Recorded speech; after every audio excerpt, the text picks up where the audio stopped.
Welcome friends to the Secret Doctrine webinar. This is our fourth class in the series, and today we are going to start exploring stanza 2. Before we do that, I wanted to share with you a summary that Blavatsky wrote in the Secret Doctrine of the stanzas.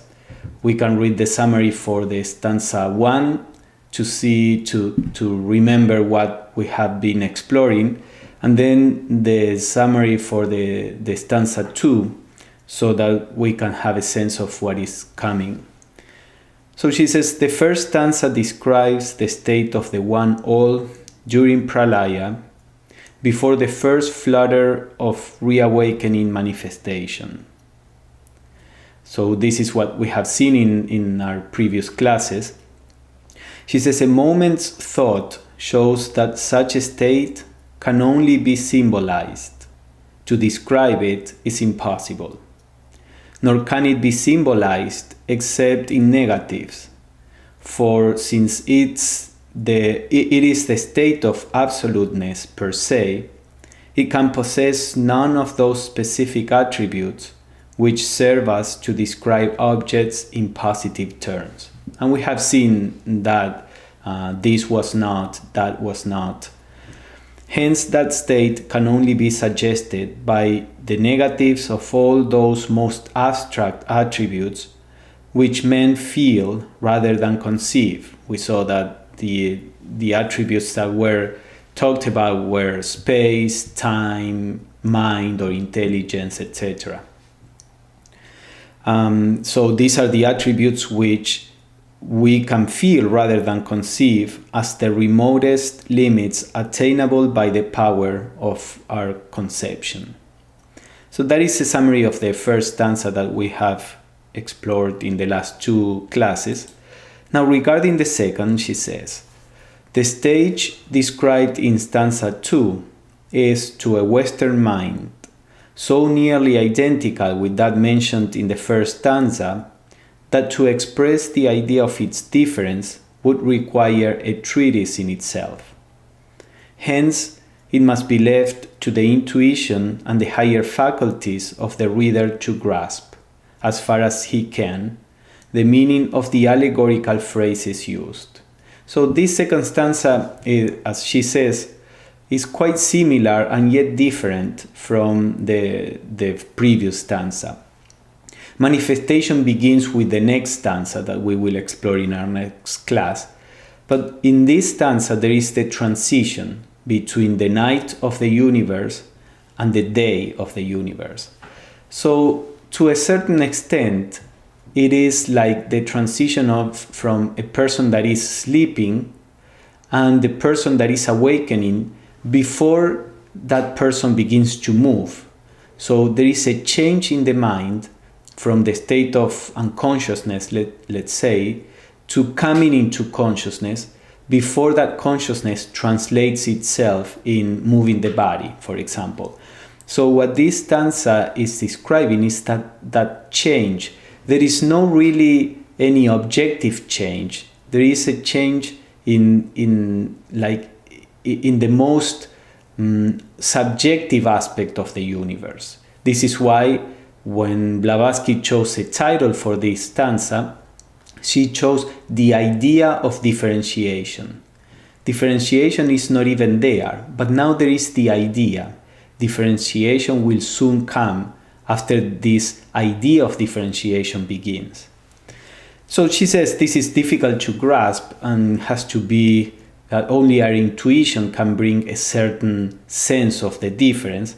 And then she says the stanzas, or indeed it must be remembered that all these stanzas appeal to the inner faculties rather than to the ordinary comprehension of the physical brain.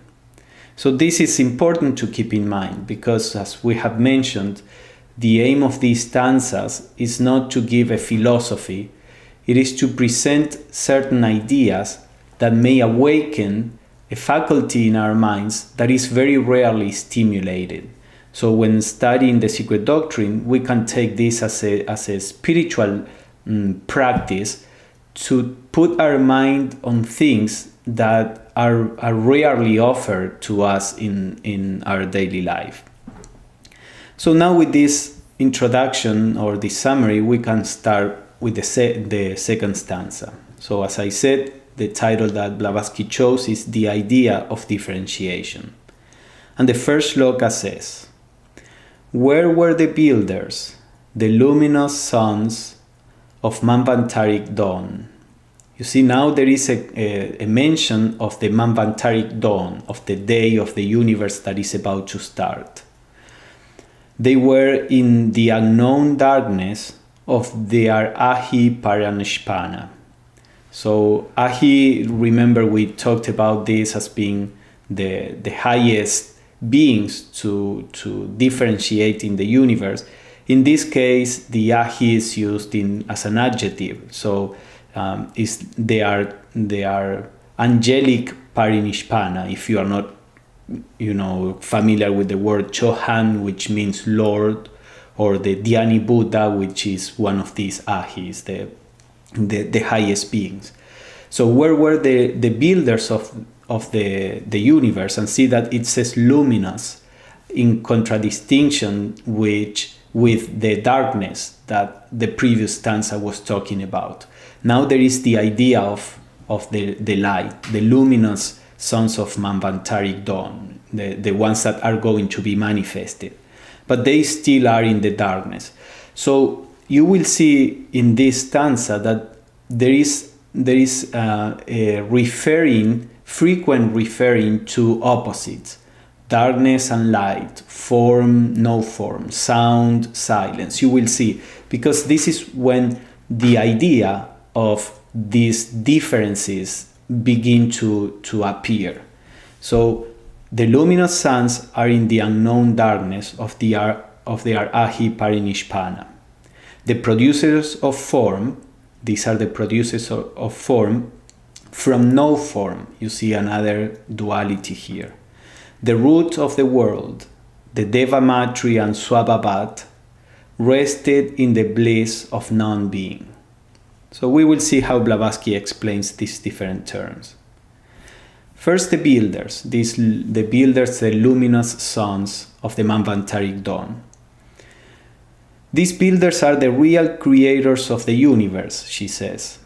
And in this doctrine, which deals only with our planetary system, they, as are the architects of the ladder of the planetary system, are also called the watchers of the seven spheres, which exoterically are the seven planets, and esoterically the seven earths or spheres, that is planets, of our chain also.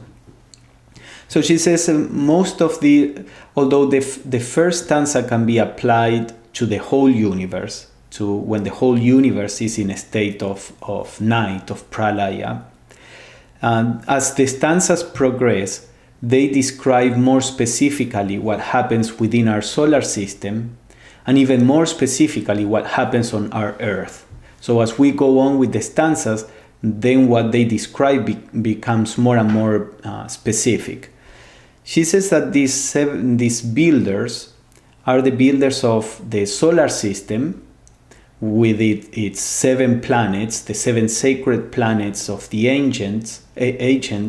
Blavatsky says this was it was not because they didn't know about more planets than seven, but she says there are seven planets that have a special role within the solar system, and these were the seven planets in the ancient wisdom.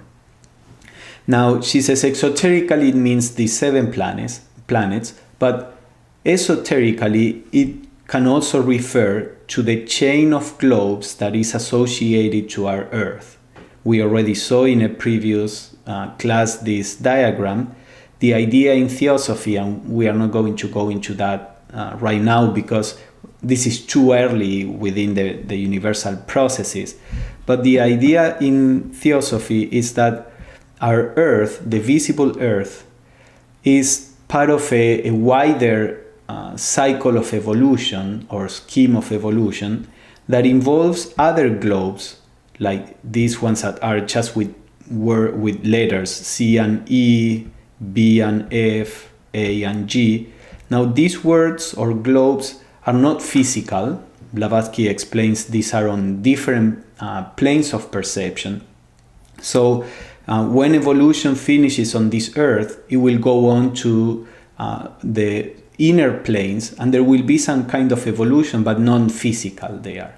And this evolution goes on in several rounds. So we come back to physical earth several times.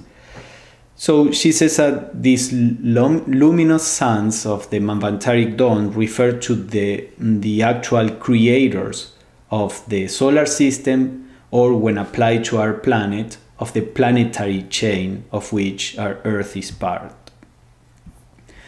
So where were they? In the unknown darkness, in their Ahi, Johanic or Dhyani Buddhic, Parinishpana. So she says, Parinishpana, remember, is the summum bonum of the absolute, hence the same as parinirvana. We have already discussed all this. Besides being the final state, it is that condition of subjectivity.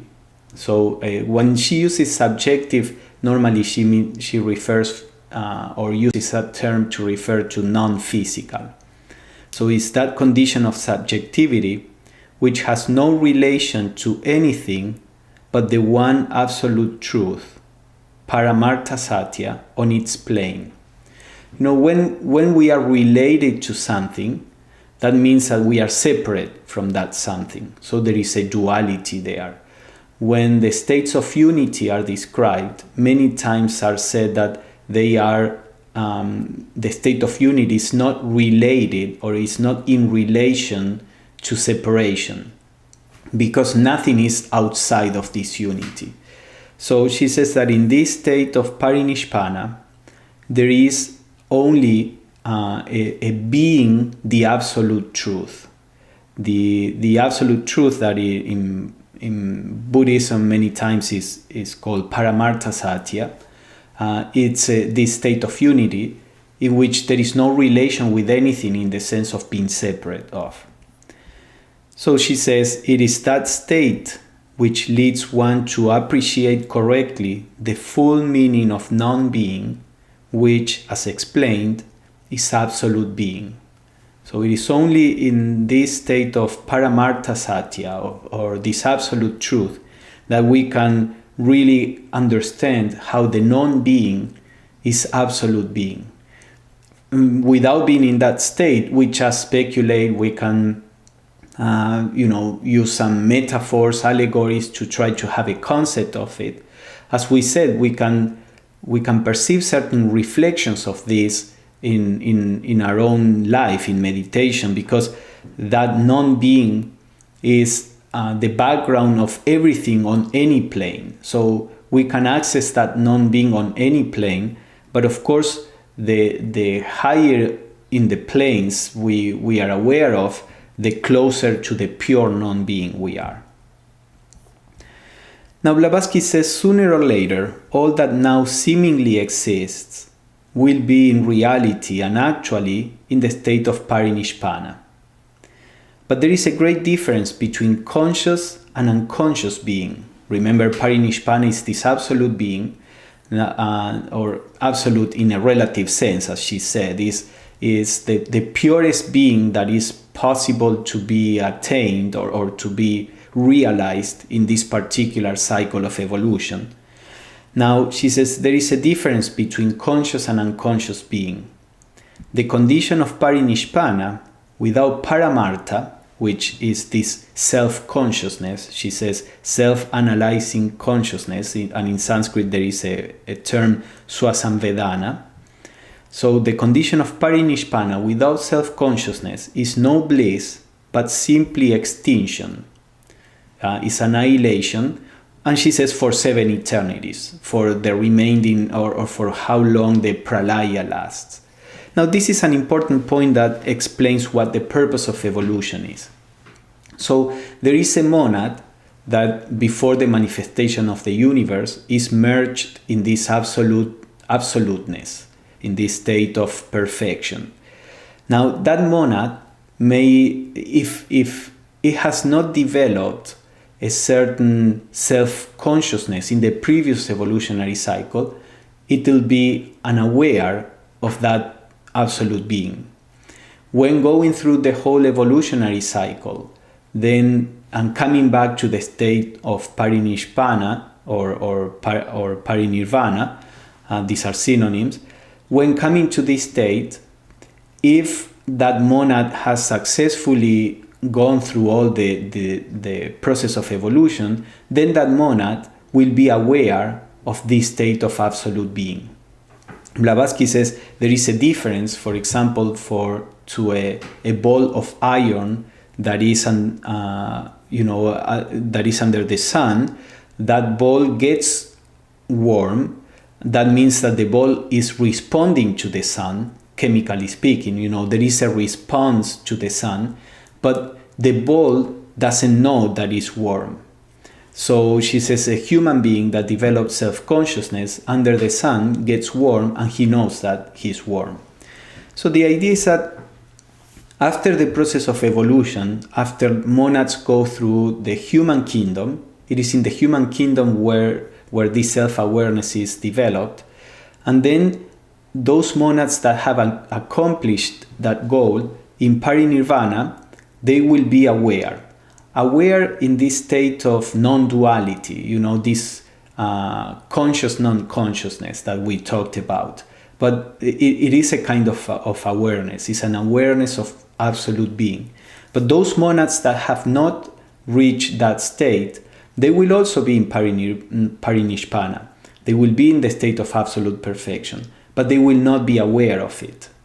So that is the difference between a monad before and after it goes through the whole process of evolution.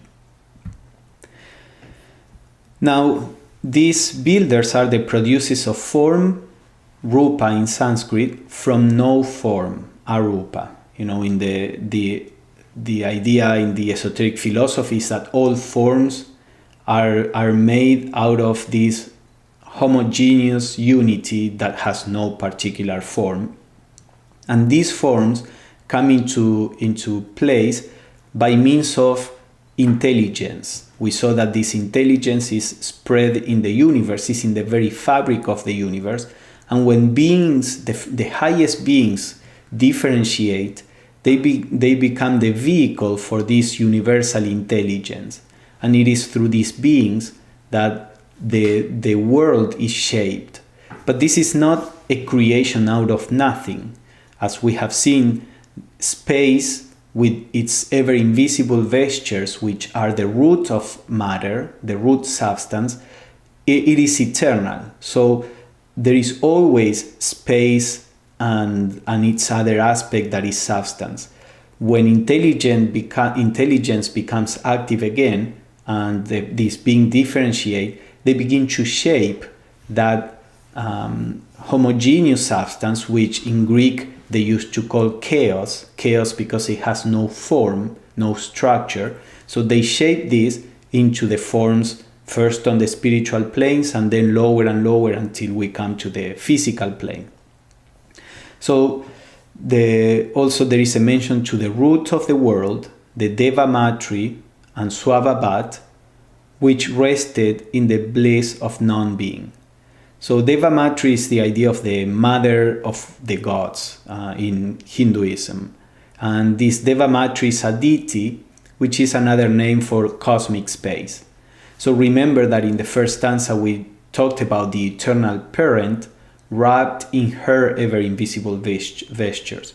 So there is the idea in the esoteric philosophy, as we pointed out, that the feminine, if we have to put any gender to the first thing we can conceive, it will be feminine. So the Deva Matri, the mother of the gods, which is the space, this space that is filled with the presence, and that its other aspect is these vestures. This space was still in a state of non-being. So that's the first shloka here. Now the second says, where was silence? And then there is another question: where were the ears to sense it? No, there was neither silence nor sound. You see again here a duality, sound and silence. So the first stanza is mostly about unity by denying things. In the second stanza, we begin to see a duality that is not yet. So the second stanza could be said to be a not yet. It's about to happen, but not yet. So where is the silence? Where are the ears to sense it? No, there was neither silence nor sound. Not save ceaseless eternal breath, motion, which knows itself not. So Blavatsky says the idea that things can cease to exist and still be is a fundamental one in Eastern psychology. So even though an existence is not manifested, there is a being even when not manifested. And Blavatsky says under this apparent contradiction in terms, in the idea of not to exist and yet to be, there rests a fact of nature to realize which, rather than to argue about words, is the important thing. And this is important in us because existence would be, in our psychological experience, existing would be to be aware with thoughts, emotions, actions. I exist, this is what I am. Now, what happens when there are no thoughts, when there are no emotions, when there are no actions? Many people think that we are not there. If there are no thoughts, no emotions, no actions, then we are not there. We are just unconscious, or we died, or we disappeared. Because they can only conceive being as far as existing with these particular qualities. This happened even with Descartes, the famous philosopher that said, I think, therefore I am. He was trying to look into a proof that he existed. And he came to the point that he said, well, I exist because I am thinking. Now, if he had gone further than that, if he had been able to stay in pure silence, he would have realized that he existed even when there was no thought, even when there was nothing else. So if anything, he should have said, I am, therefore I exist. So this state of being that is beyond existing in one particular way or the other is very important. And it's essential in the spiritual life that we begin to be more and more in touch with this pure being that is just being, not doing, not acting or thinking or feeling. But as Blavatsky says, what is important is not to argue about this, but to try to realize this fact. And then she says a similar paradox is offered by chemical combination. Do hydrogen and oxygen cease to exist when they combine to form water? So don't think of the atoms, for this analogy to work. Think you have two gases and their being is, to be these gases, hydrogen and oxygen. Then when you mix them together, you have a liquid. So you say, where are they? Were they annihilated? Now they are something different, something that seems more real. The water seems more real to us than the gases. Have they been annihilated? And they have not. They have entered into a different existence in which they became something different, and yet they are still there. To a certain extent, this state of unity in Pralaya is a real state of unity where the one being is something different from what all the different fragments will be when they are expressed. And yet all these different fragments, which are the monads, are still there within the one being, not separate, If you think of hydrogen and oxygen as atoms, we normally think, well, the water has a different, form than the gases, but the atoms are still intact inside. So don't go to that level of the analogy. Just think of the gases becoming liquid, and then that liquid can be reversed back to the gases.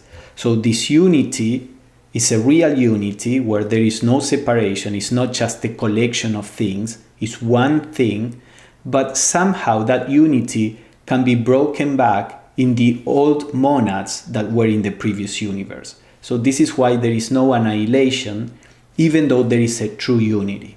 And this, of course, is difficult to grasp mentally. So Blavatsky says that this, for the oxygen and hydrogen as gases, the water is a state of non-being, which is more real being than their existence as gases, allegorically speaking. And it may faintly symbolize the condition of the universe when it goes to sleep or ceases to be during the nights of Brahma, to awaken or reappear again when the dawn of the new Manvantara recalls it to what we call existence. So that's more or less what we have been talking about. So then the other part, nothing existed, not save ceaseless eternal breath, which is motion. And this we are just going to read because we already talked about the great breath and the absolute abstract motion. So she repeats here, the breath of the one existence is used in its application only to the spiritual aspect of cosmogony by archaic esotericism. So when we talk about breath, we are talking about the most spiritual aspect of this principle.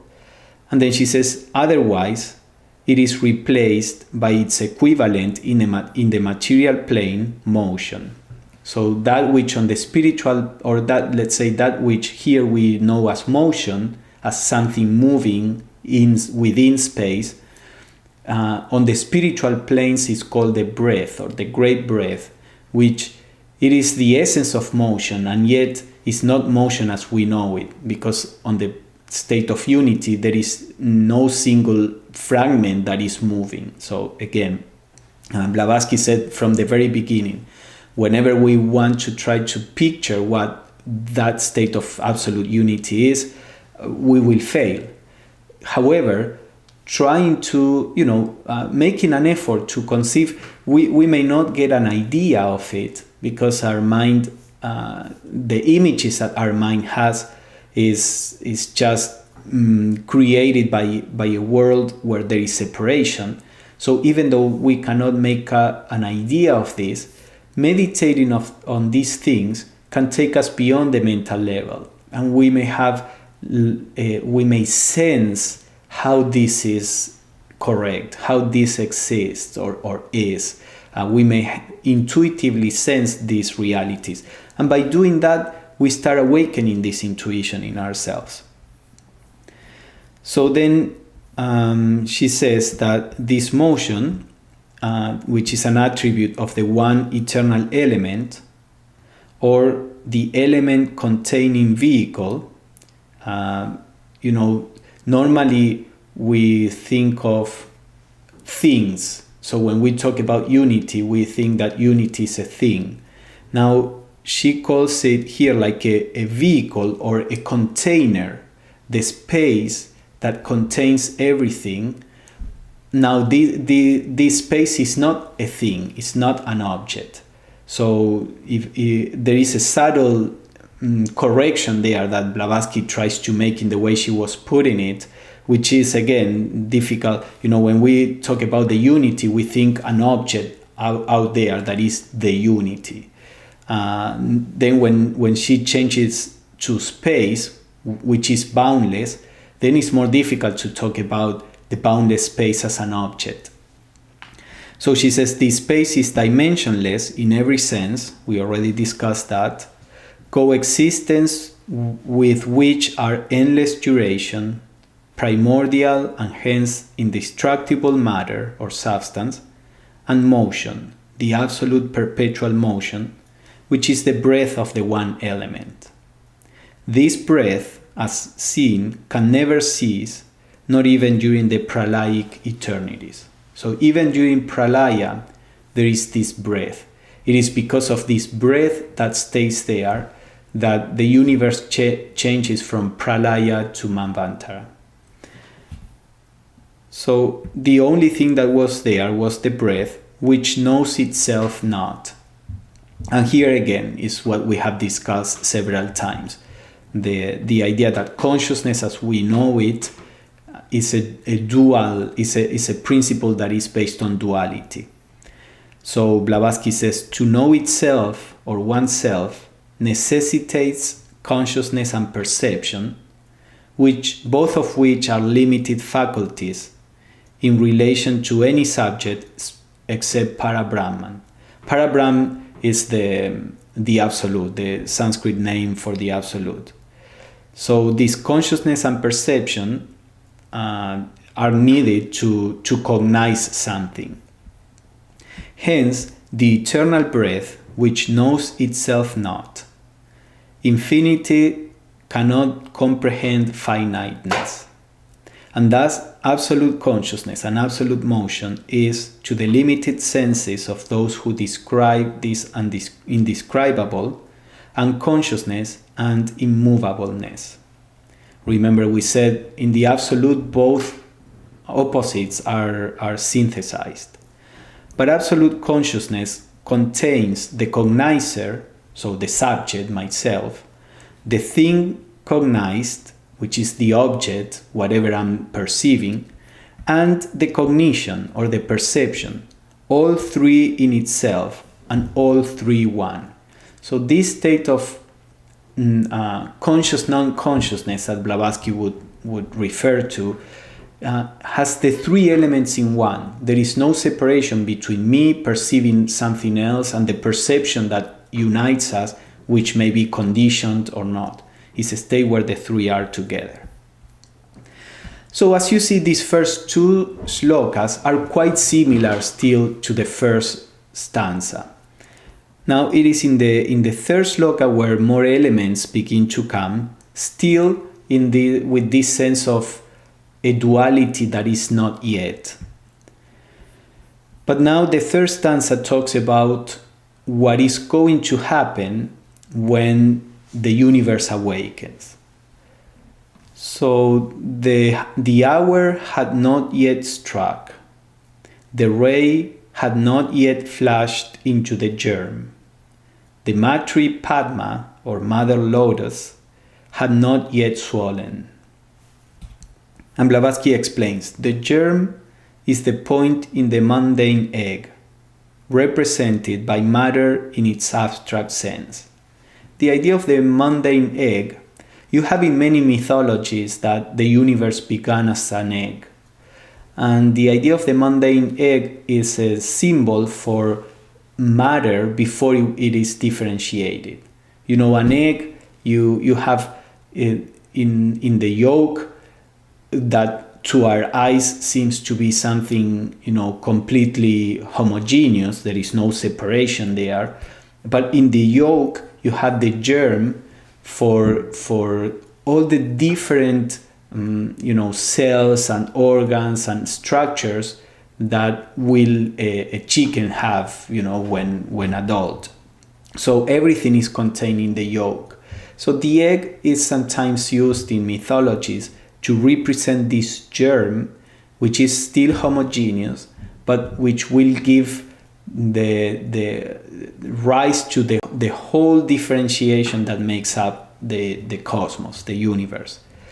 So many times this in symbology is represented by a circle with a point in the center.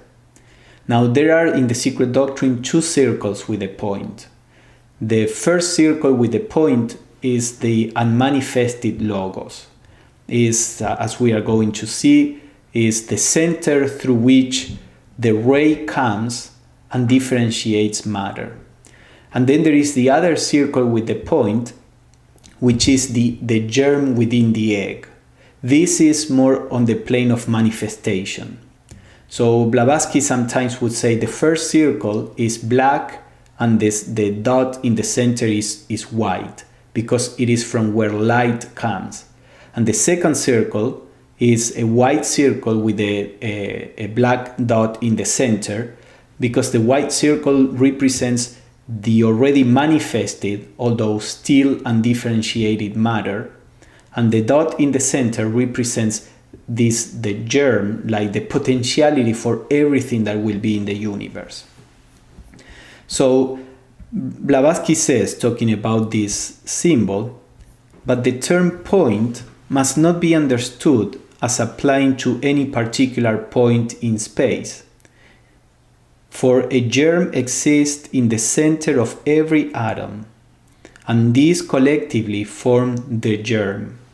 Or rather, as no atom can be made visible to our physical eye, the collectivity of these, if the term can be applied to something which is boundless and infinite, forms the noumenon, the cause, of eternal and indestructible matter. So this germ, when we see the symbol of the circle and the central point, we may think of the scientific idea of the Big Bang. The secret doctrine doesn't seem to support that idea. As we are going to see, the idea of expansion from a center is only true symbolically. It seems that because this pre-cosmic substance fills the whole universe, when this pre-cosmic substance is activated, it is activated in the whole universe at the same time, or in the whole solar system, if we are talking about the manifestation of a solar system, for example. This is more in tune with a different scientific theory that little by little is gaining strength, which they call it brains, like membranes. So they say the universe didn't really come out of a center, but it is rather there are like brains which are a different dimension of space, which when they touch, they are like bouncing each other by gravity. So these brains are dimensions of space. It's obviously difficult to conceive, but when they touch, the whole of the brain activates, manifests. And then that brain that was homogeneous, the matter there begins to coagulate into different systems. As they separate, then that diversification begins to lessen, and all this gradually becomes again homogeneous, and then gravity will bring them back and make them touch, and again another manifestation appears. So in this cyclic theory of the universe is far more in tune, or so it seems, with what the secret doctrine says about how the universe manifests. But we are going to talk about this a little more in the next stanza, that is when we will explore the manifestation of the universe. So in symbolic ways, we have that there is a ray which is latent during the pralaya, and then at some point the ray radiates from the womb of darkness, and that ray is what we can call the logos. Then that ray flashes out, fecundates the germ, which is this primordial matter, and that fecundation will give room to the creation of the cosmos or the world. All these symbols can be applied to different levels.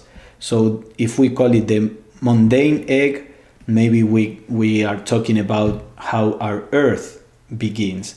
If we are talking about the cosmos, we could say this is a cosmic egg or a universal egg. So that is the idea with this symbol. And we will discuss this in the next stanza, as I said, because right now the ray has not flashed out. The ray is still in darkness.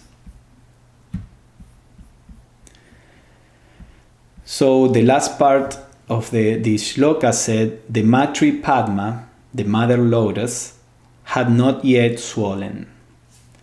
And then Blavatsky explains that one of the symbolical figures for the dual creative power in nature, and you see again there is the mention of duality, which she says on the material plane is matter and force. So one of the symbolical figure for the dual creative power in nature, matter and force on the material plane, is Padma, the lotus, the water lily of India. And the reason is because the lotus is the product of heat or fire, what comes from the sun, and water or vapor or ether, because you can interpret this in two ways. Heat or fire and water, because the lotus lives in water and obviously gets all the energy for photosynthesis and all this from the sun. So the lotus can be seen as the result of water and fire. But also on a more spiritual aspect, which is how Blavatsky is going to interpret this, you can think of fire as being the deity and water as being the substance which the deity uses. So she says fire standing in every philosophical and religious system as a representation of the spirit of the deity, the active male generative principle, and ether, or the soul of matter, the light of the fire, standing for the passive female principle from which everything in this universe is emanated. So you have this basic duality between fire and water. Fire is the logos, water is the primordial substance, spirit and matter. So you see how this begins to talk about all these dualities which are going to be manifested in the near future. And she says also that the seeds of the lotus contain, even before they germinate, perfectly formed leaves in the germ of the lotus, the miniature shape of what one day, as perfect plants, they will become. Nature thus giving us a specimen of the preformation of its production. So you have there like a presentment, like a little blueprint of what that germ will become. And this is a good symbol for the universe too, because in the universal mind already is the blueprint of what the universe will be. So the manifestation and the appearance of time is simply the process of making concrete what is as a reality in the mind of the logos.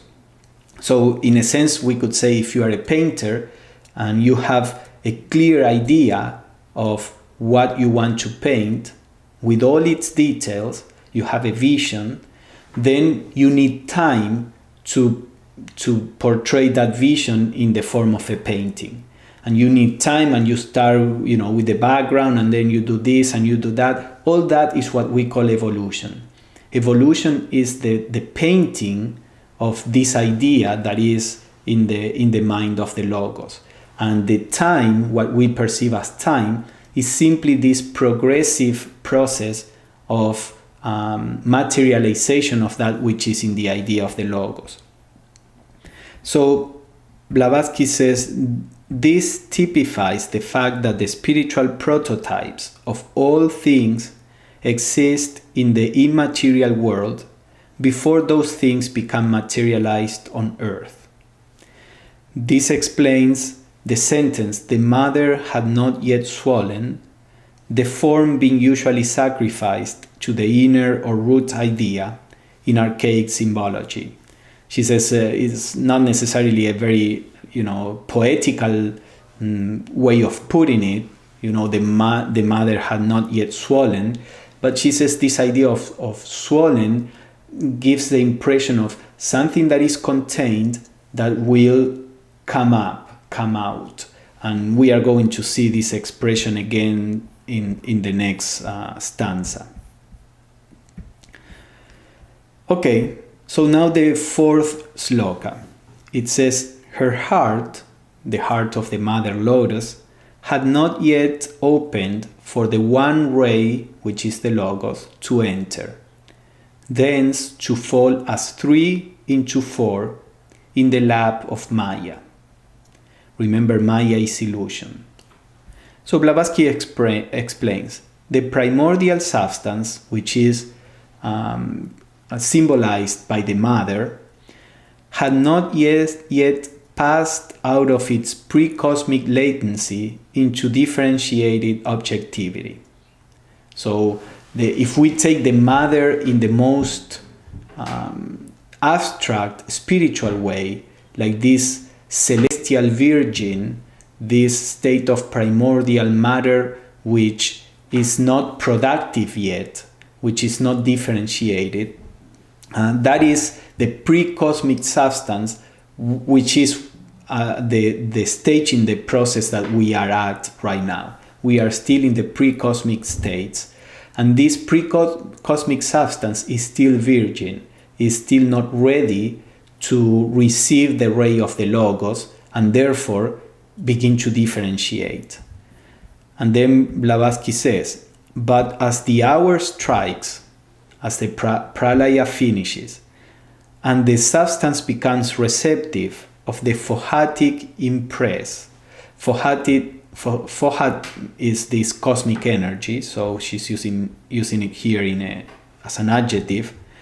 So as this substance becomes receptive to the phohatic impress of the divine thought, which is the Logos, or the male aspect of the anima mundi, of the soul, which is alaya.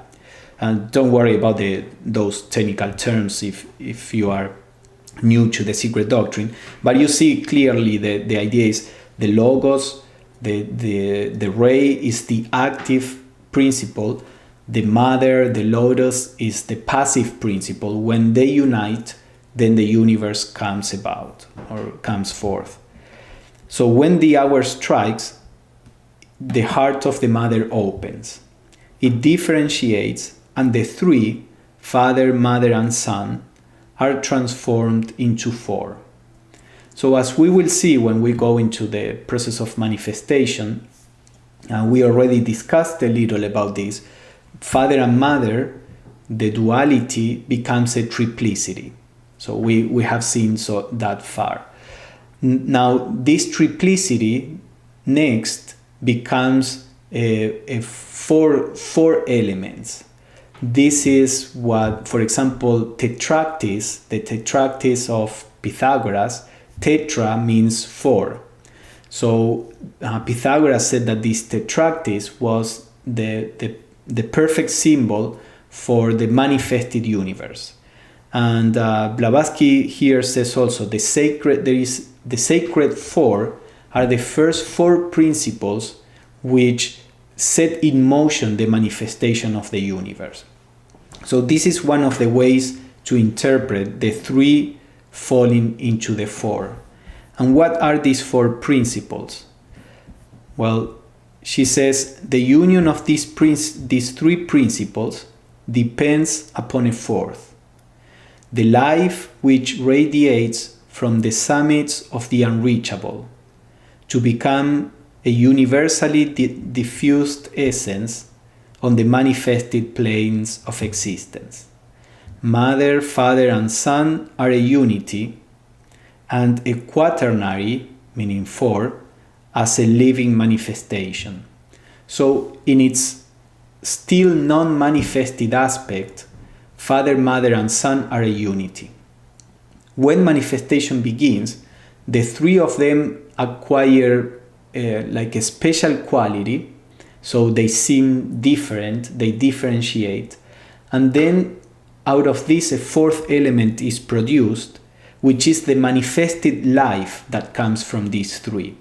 So if we use a diagram, we can see how we have this triangle where mother, father, and son are still 1. Up here is the non-manifested planes. Now when manifestation begins, there is a ray that comes out of it, which is the universal life. Now, within this field of manifestation, the universal life will start assuming all different forms. So these first four elements, Father, Mother, and Son, which are synthesized in the non-manifested planes, plus their manifestation as a unity, which is the universal life, these are the four sacred elements which are present in many mythologies. So even within the human being, you will have that this could be related to Atma, to Buddhi, and to Manas, for those who know about the septenary constitution, to higher Manas, and the ray would be the lower Manas, which is sent down to the material planes, and this lower Manas is a messenger from the higher triad in ourselves, for Father, Mother, and Son, for Atma, Buddhi, and Manas. So those are the four sacred elements that the stanza is talking about. Another way of interpreting the three fall into four is that as evolution proceeds, these three elements will manifest in four lower elements, like the higher triad and the lower quaternary. But that is later in evolution, since we are at the very opening of it. The fourth element is the still universal, undifferentiated life. So remember that, however, we are not still at this point. This is all the what is going to happen. And then again the stanza says, the seven sons were not yet born from the web of light. Darkness alone was Father Mother, Swabhabat, and Swabhabat was in darkness. So the idea, she says, the secret doctrine in the stanzas given here occupies itself chiefly, if not entirely, with our solar system, and especially with our planetary chain. We already discussed that. The seven sons, therefore, are the creators of the planetary chain.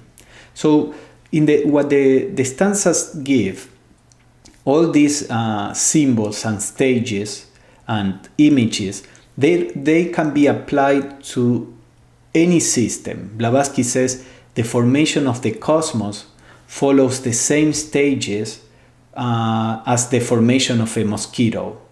Within the mosquito, you have something that represents the first logos, the beginning of differentiation. You have something that represents the matter, the mother that swellens and begins to reproduce and differentiate.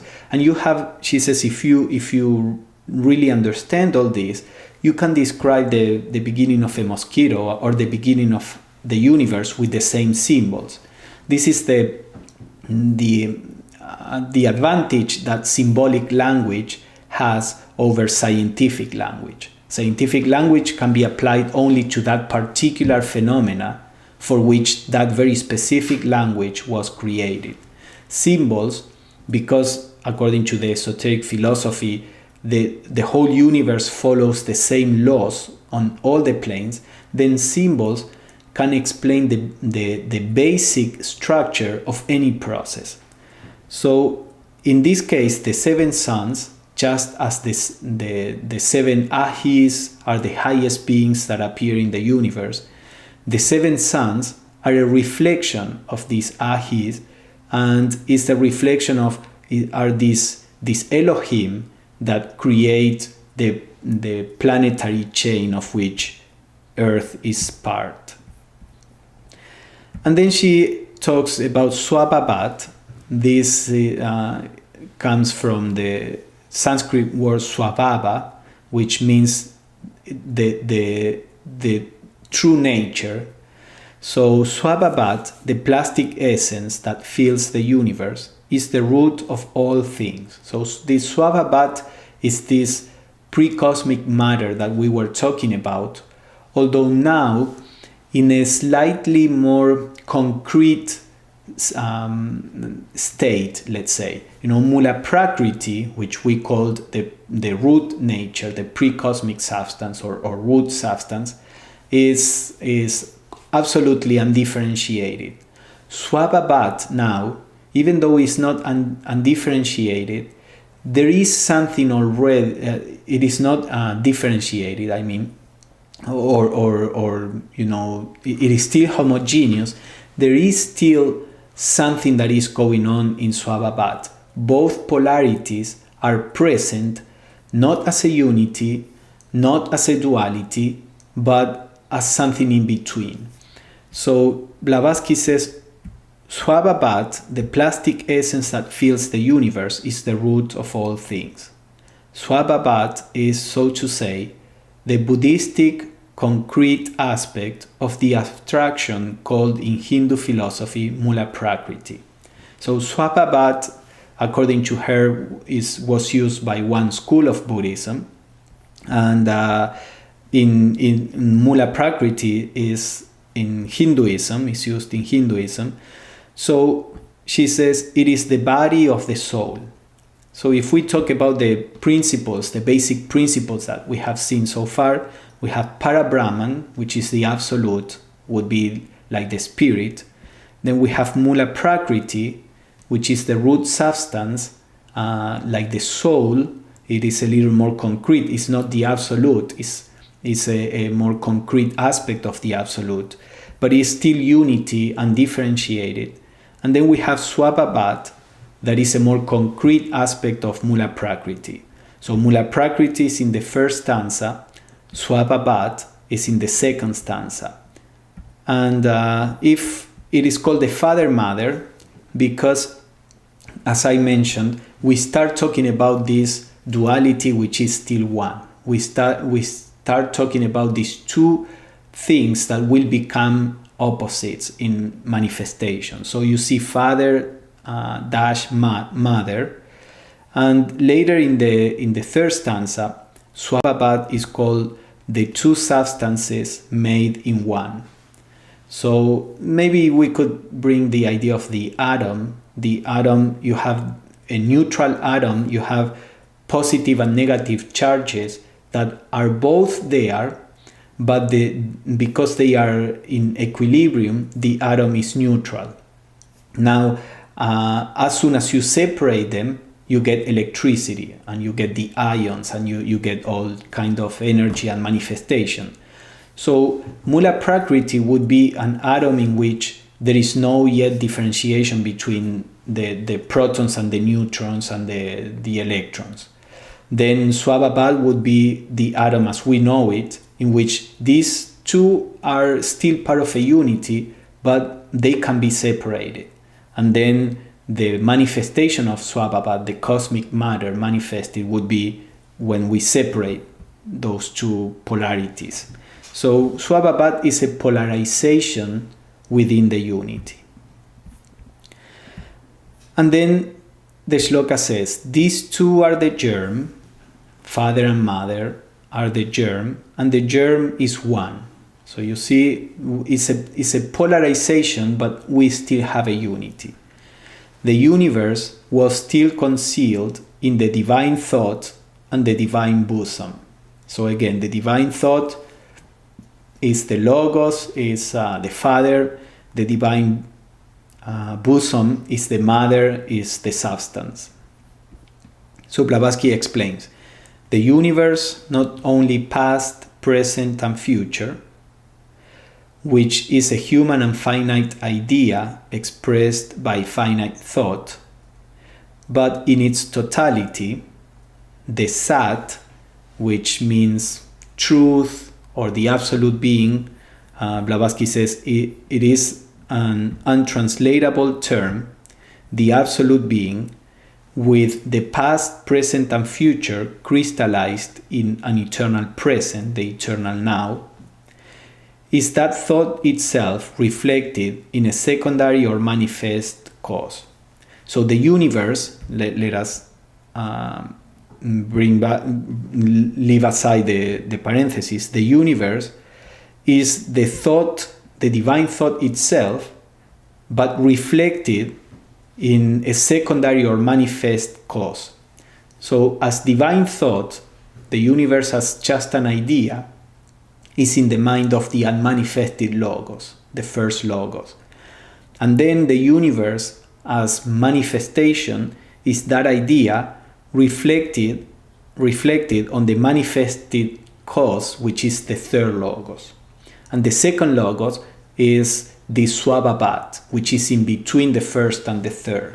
Blavatsky sometimes would skip the second logos and would refer just to the unmanifested and the manifested. But when referring to the second logos, she would say it is semi-manifested. It shares qualities both with the unmanifested and the manifested, and therefore it is like a bridge between the two.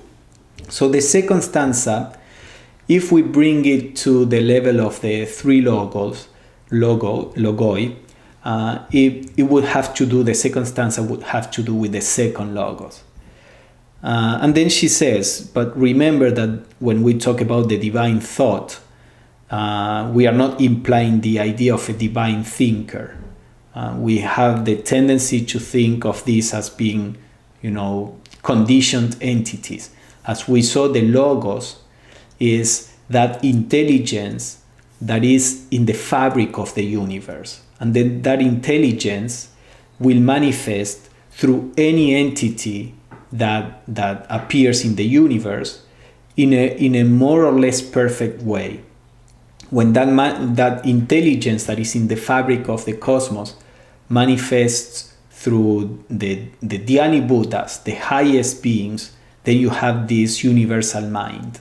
When it manifests through human beings or animals or other kingdoms of nature, you have the conditioned intelligence that we have.